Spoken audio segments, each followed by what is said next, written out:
Waves 8, two-source interference. Here we have a picture of two-source interference. It's from a ripple tank, and these are little droppers that drop in and out of the water and create ripples, and there's two of them, so it's two-source interference.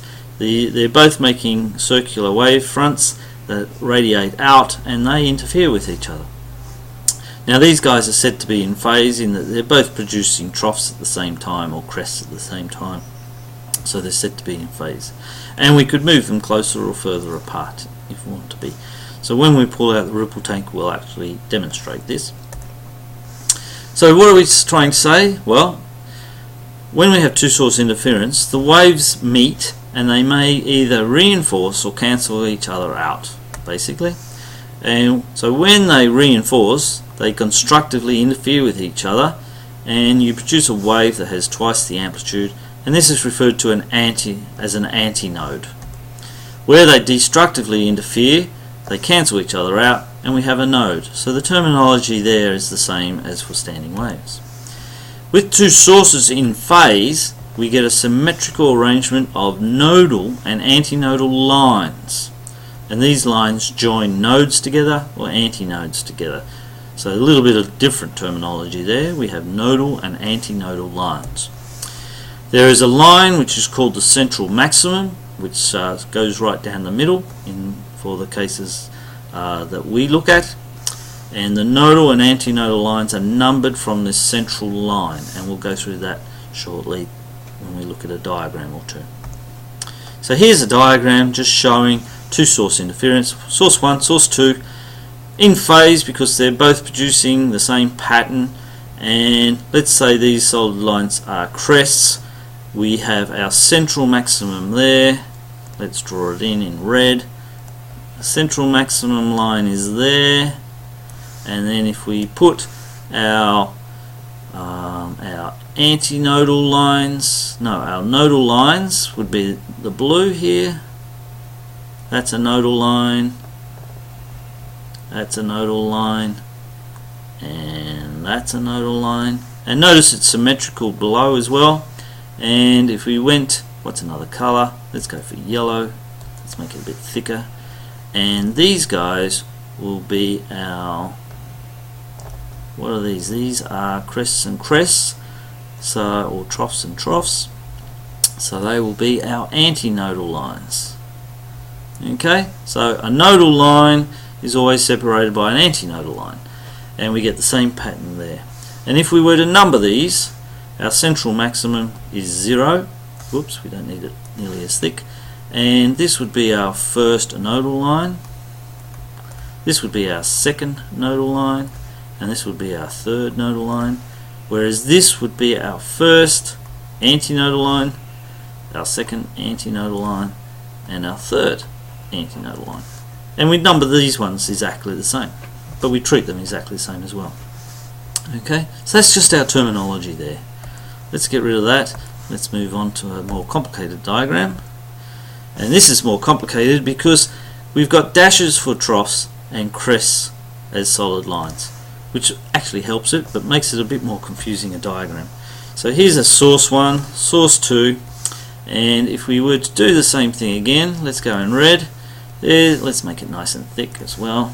There's our central maximum down here, right, splitting it in the middle. And let's go for blue. Our nodal line is there. That's our first one.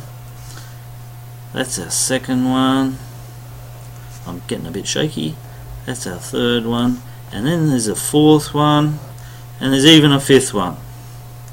And if we went for yellow, our first antinodal line is there. Some of you might have recognized that the central maximum is actually an antinodal line, but we don't number it because it's the central maximum. Okay, so there's our pattern, and I could have done the same over here, and they could have detailed it as well. Alright, that makes sense. Let's get rid of that. Anything else I need to say? Not yet. We're going to look at this diagram in a bit more detail shortly. Now, path difference is an important thing to note in two-source interference, and the path difference is the difference in distance the two waves have travelled from the sources to the point of interference.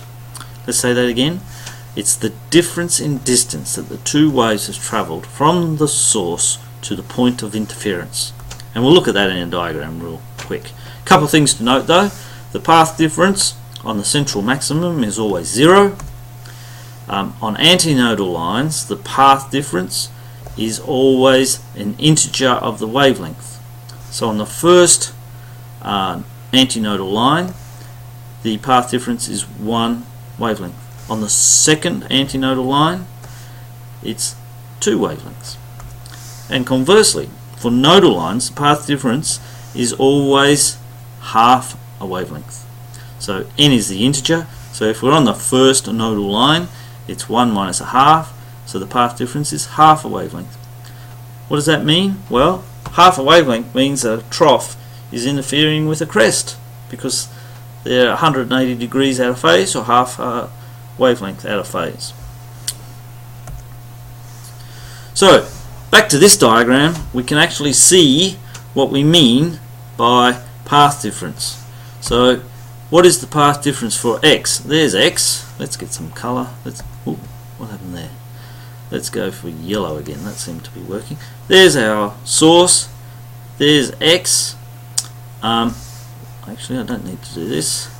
And we can see that from source 1, it's 1, 2, 3 wavelengths.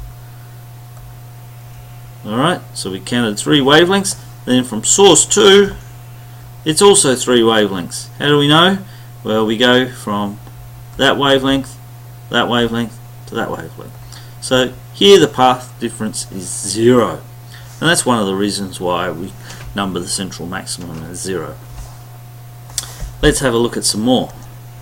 What about for P? Let's draw this. Where's P? P's here.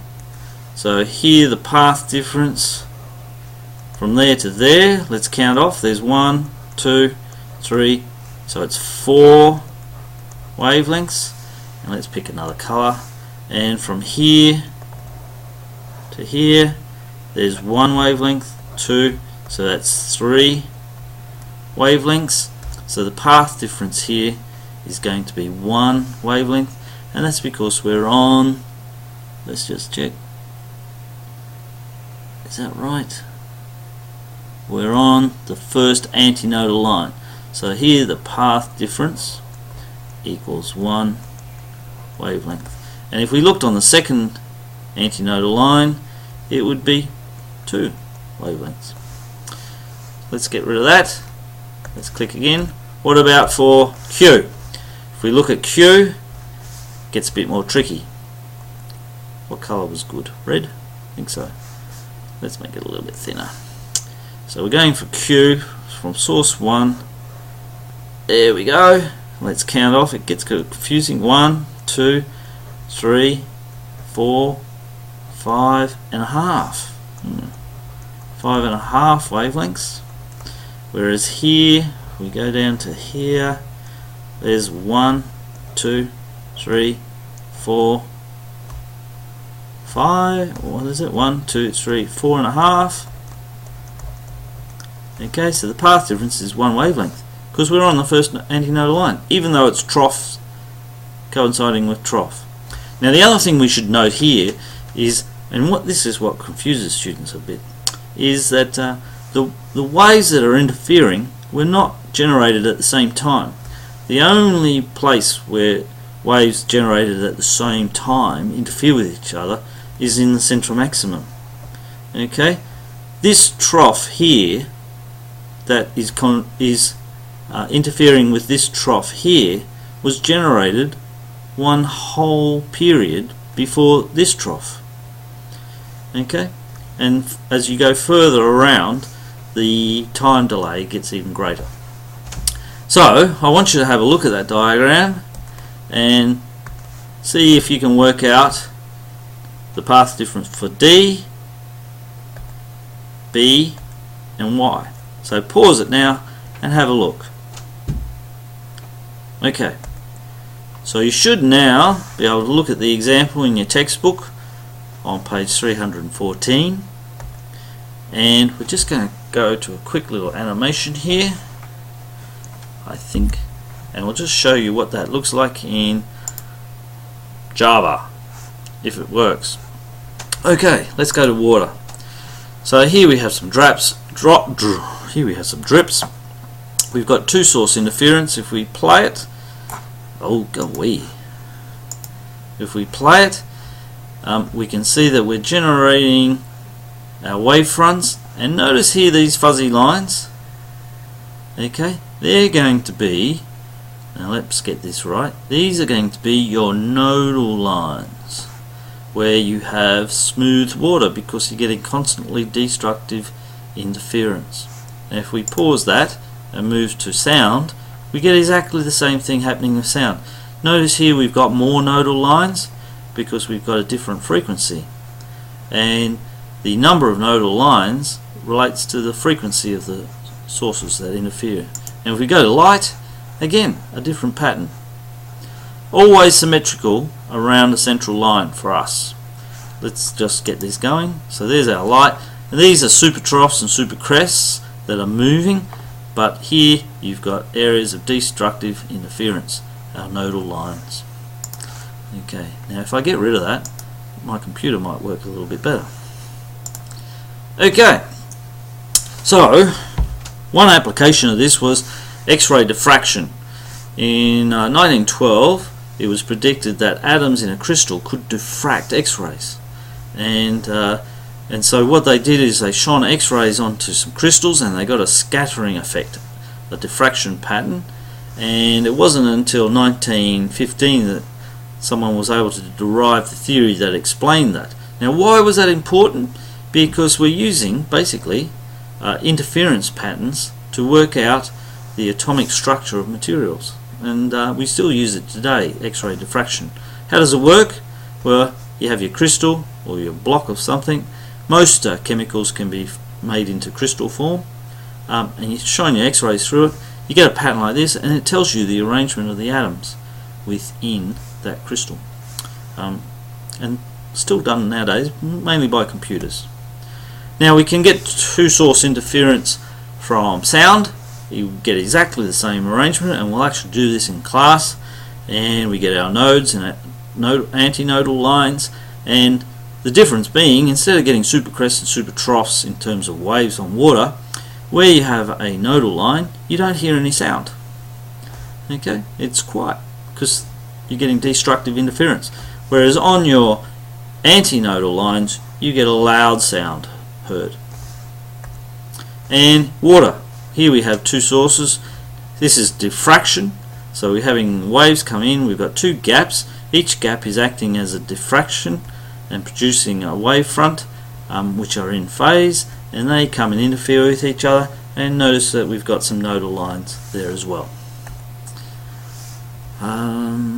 So just recognizing the distribution of constructive and destructive interference, just got to make sure that you know which is constructive and which is destructive. And with sound, you're going to get loud soft sound. So if we moved along perpendicular to, well, to the speakers, or parallel to the speakers, probably is a better way of saying it, we would get a variation loud soft, and we'll demonstrate that in class as well. So you should now be able to do all these questions in your workbook. And now we're going to just look at a little bit more maths. Now in your textbook you have this diagram which defines all the letters related. Here's your two slits. There's the distance between the two slits. The L is the length to a screen or where we're making observations. X is the distance from the central maximum. Don't worry about the angles, we don't need to know that.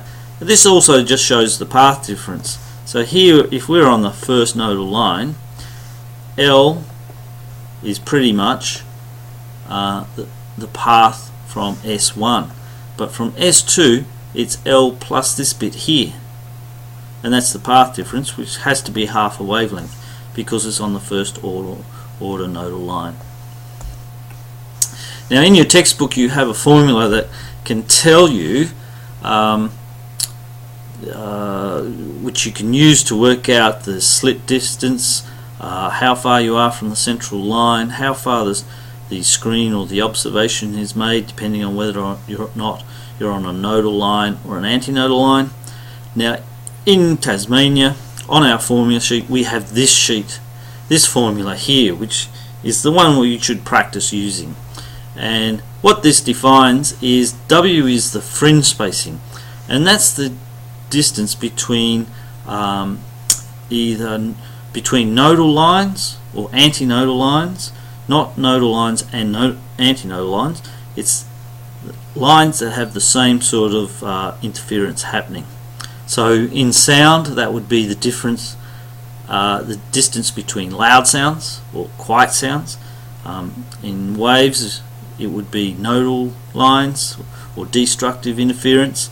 And here we have the wavelength and the slit to screen distance and the slit spacing. So slightly weird formula that other states don't use, but we like to use it here in Tasmania, so we're going to use that a bit. Okay, and remember that would be the distance between nodal lines or between antinodal lines. So sometimes we get questions that ask us how far between node and antinodal lines, in which case you just halve that value. Okay, and in your textbook, because you'll probably want to read your textbook to get through this, just recognize that the letters are a little bit different. Like X in the textbook is actually W on our formula sheet for this formula, and capital L is actually X in our formula sheet. So there's a disparity between these two formulas, so just look out for that. Now with sound, is this what we're talking about? Yeah. We can generate, often we use a single source that then goes through two sources, and that way these two sources are in phase. Now we do away with that in a number of tricks, like using speakers that are in phase, but if we were doing light, for example, we might have one light source here and there's two gaps here, and therefore these are in phase and we get our interference pattern, and the intensity would vary. So we'd have a bright spot as the center point. So if this was light, that would be bright. This would be dark, that's bright. So that's a central maximum. Dark, so that would be a nodal line, nodal line, nodal line, antinodal line, antinodal line. With sound, we get a similar pattern, but instead of intensity of light, it's intensity of sound. So this would be loud, this would be quiet, loud, quiet. So there's our central line, there's our first nodal line, antinodal line, nodal line, antinodal line. Okay. So now you should have a go at chapter 16, question 32.